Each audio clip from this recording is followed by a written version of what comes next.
자, 이제 제 80강 강의를 들어가도록 하겠습니다.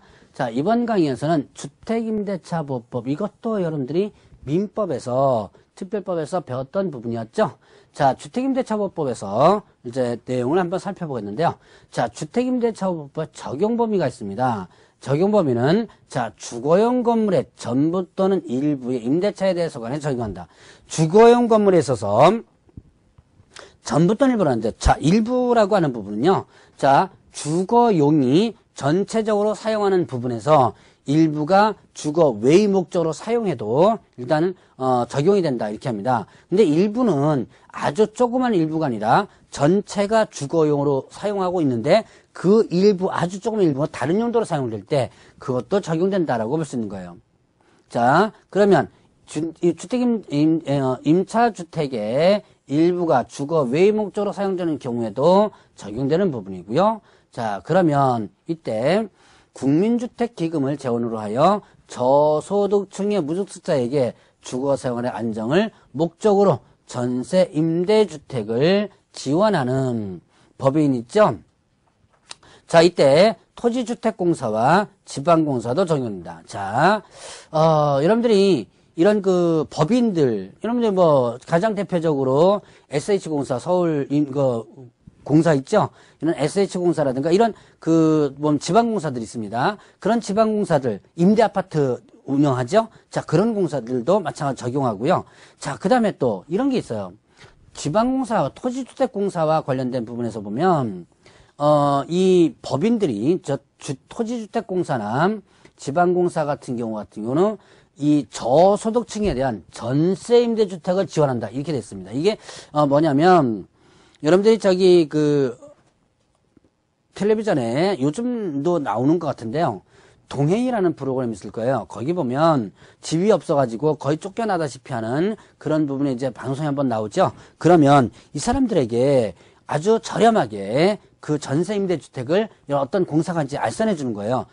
소개시켜 주는데, 근데 이제 이때 이게 소위 말하는 뭐냐면, 자, 적자 임대차 사업이에요. 그러니까 자, 임대인과는 예를 들어서 5천만 원에 정상적으로 임대차를 한 다음에 자, 다시 임차인에게 예를 들어서 500만 원만 받고 임대차를 하는 이런 부분들, 이런 사업을 지금 하고 있거든요. 자, 그래서 이런 토지주택공사나 지방공사, 이것도 일단은 적용된다. 자, 그 다음에 또 중소기업기본법에 따른, 자, 중소기업기본법에 따른 중소기업에 해당하는 법인이 소속 직원의 주거용으로 주택을 임차한 후에 그 법인이 선정한 직원이 해당 주택을 인도받고 주민등록을 마쳤을 때 적용된다 아닙니다. 자, 그러면 중소기업기본법에 의한 중소기업이 직원을 뭘 하는 거예요? 기숙사 용도로다가 일단 주택을 임차한 다음에 거기다 직원을 들이는 거예요. 근데 일반적으로 자, 일반 법인이요, 기숙사 용도로 법인이 임대차를 한 다음에 그 다음에 그 직원이 들어가서 임차인으로서 산다면, 자, 이 주택임대차보호법의 목적이 뭐냐? 집 없는 서민들을 위한 거예요.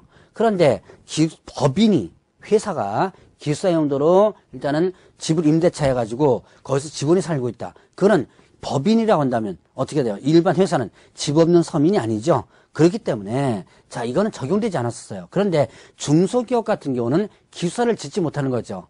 그래서 주변 지역에 단독주택 같은 걸 해가지고 기숙사 용도로 하고 있는데 주택임대차법이 적용되지 않아서 불편한 부분이 상당히 많았습니다. 그래서 2년 전에 이게 새롭게 들어왔던 내용이에요. 그래서 중소기업기본법에 따른 중소기업도 일단은 이 법을 적용한다. 자, 그러면 일단은 대항력이 있는데요. 대항력은 점유와 주민등록을 마친 때, 자, 대항력이라는 뭐예요? 대항할 수 있다. 누구한테 대항할 수 있는 거예요? 제3자에게 대항할 수 있는 거죠. 자, 집이 팔렸습니다.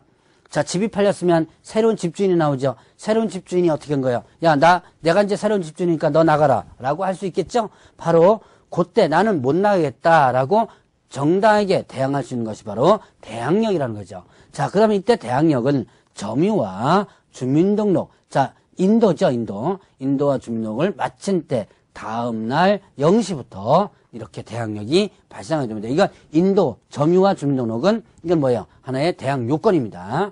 자, 그러면 대항력 발생 요건인데요. 대항력과 관련된 판례는 상당히 많습니다. 많은데 제가 간단한 건 몇 개만 일단 설명했고 나머지는 여러분들이 민법에서 주로 이런 판례 부분들이 배우니까 민법에서 더 보충을 해보시기 바랍니다. 자, 다가구 주택의 경우에는 집원까지만, 다가구 주택은요 집원까지 전입신고를 해도 되지만 다세대 주택의 경우에는 뭐다? 동호수까지, 집원에다가 동호수까지 이렇게 했어요. 자, 다가구 주택 같은 건 어떻게 돼요? 소유자가 한 사람이죠. 그 다음에 여러 가구가 사는 거예요. 그러니까 소유자가 한 사람이니까 집원까지만 해도 되는 겁니다. 그런데 다세대 주택 같은 경우는 건물 한 동에 소유자가 A, B, C, D 각각이에요. 그래서 집원까지만 하면 이 건물 안에 어느 누구네 집에 사는지를 모르죠. 그래서 동호수까지를 정확하게 기재하라고 되어 있습니다. 자, 그러면 전입신고 시 집원을 임차인이 잘못 기재하여 후에 수정한 경우라면 수정한 날에 다음 날부터 발생을 하고요. 자, 그 다음에 주민등록은 그 가족 주민등록으로도 가능하다 이렇게 됐어요. 자, 임차인이 잘못해가지고 했다면 수정한 다음 날부터 대항력 발생하는데, 그런데 담당 공무원이 잘못한 거예요. 담당 공무원이 잘못했을 때는 이때는 바로 대항력이 발생한다. 자, 그 다음에 가족 주민등록까지도 일단은 포함이 되고요. 자, 간단하게 이 정도까지만 한번 구분하고 넘어가고 확정일자를 일단 보죠. 자, 확정일자를 받으면 대항력 이외에 자, 후순위 권리자보다 우선해서 변제를 받을 수 있는 우선 변제권을 취득한다 그래요.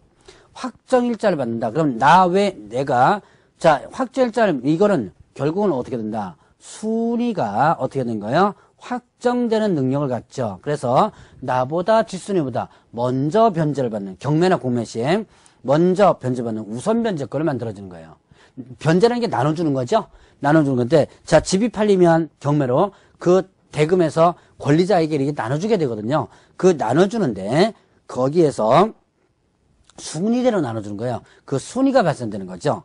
자, 확정일자는 그런데 반드시 대항력을 갖추고 있어야 하며 자, 확정일자를 받으면 그날부터 확정일자가 효력이 생긴다. 자, 확정일자는 반드시 뭐가 있어야 돼요? 대항력이 있어요. 대항력이 있는 상태에서 확정일자를 받는다면 그날부터 그 확정일자 효력이 발생이 됩니다. 그러면 대항력이 없다면 대항력이 발생되고 나서 일단 확정일자 효력이 발생되는 것이죠.